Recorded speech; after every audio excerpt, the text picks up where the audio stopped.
It's kind of odd.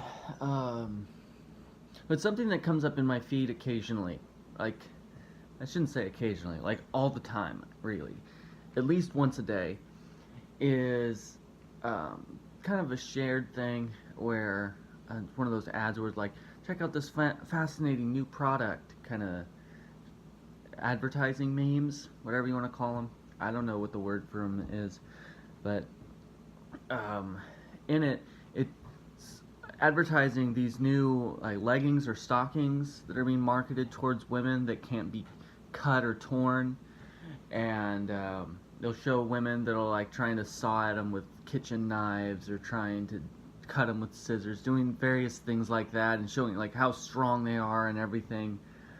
And the idea behind them is that they're going to protect women because they won't be able to be ripped off of them. On the other hand, you have other products similar, like skirts or things of that nature, where it's like it's tear resistant or tear proof, um, because it's supposed to protect them. That if somebody tried to assault them, they wouldn't be able to remove the garment violently. And I was talking to my wife about it a couple weeks ago. No, it hasn't been that long. Well, it was before I left, so it's been about a week or so. Talking to her about it, and I was like, see, the thing is, if some idiot guy has made the decision that he's going to try to rape you, and he's gotten past the fear and cowardice involved of just this whatever that it takes to actually get up the whatever you want, the guts, the gall, whatever you want to say, to try to actually carry it out, pick someone out of a crowd, follow that person to a secluded place, and then threaten them, and then subdue them, and then they're finally about to, and then can't get the stockings off the woman. Do you think they're just going to give up? The answer is no, actually, especially because how fragile and volatile these kind of people tend to be is what's going to happen as soon as he finds out that he's not able to simply tear through your garmentry. He's going to murder you is what he's going to do, because he's going to be frustrated and angry. And whereas you had a chance at living through, even though being traumatized, certainly you had a chance at living through it, that is absolutely dissolved by this person's now inconsolable ego being unable to do such a simple thing as remove a person's clothing. And he's going to stab you in the upwards of the 20 to 35 times that people tend to inflict when they're in that circumstance. At least what criminal minds would have you believe is typical for that circumstance.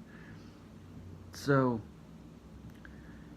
I think like these products, as much as they're billed or marketed as this thing's going to protect you, I think in most ways it actually, all it'll serve as is a false sense of security, and in fact make you much, much more unsafe as a result.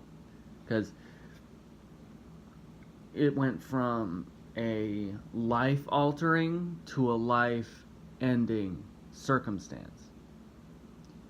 Now, what's interesting about it that I've been thinking about the most is that while I was talking to my wife about it, her response is to me was, I think I'd rather die.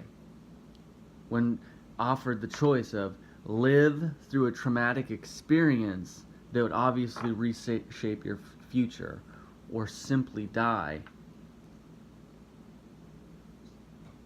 her kind of raw response was, I'd rather die. And what's fascinating to me the most about that is that it wasn't a shocking kind of response. It's something that I think most women that have been through a sexual assault, they probably would say willingly, is that they would rather die. They wish that instead of living through and being left to deal with the emotional and the psychological consequences of that action, that the person had simply had the, whatever you want to say, the courage or the wherewithal or whatever, just to put them out of their misery right then and there.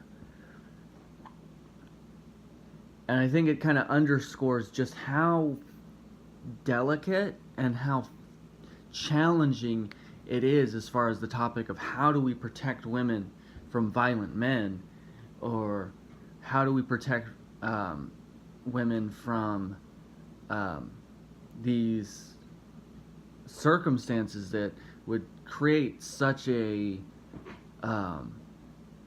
guttural, whatever you want to say, response.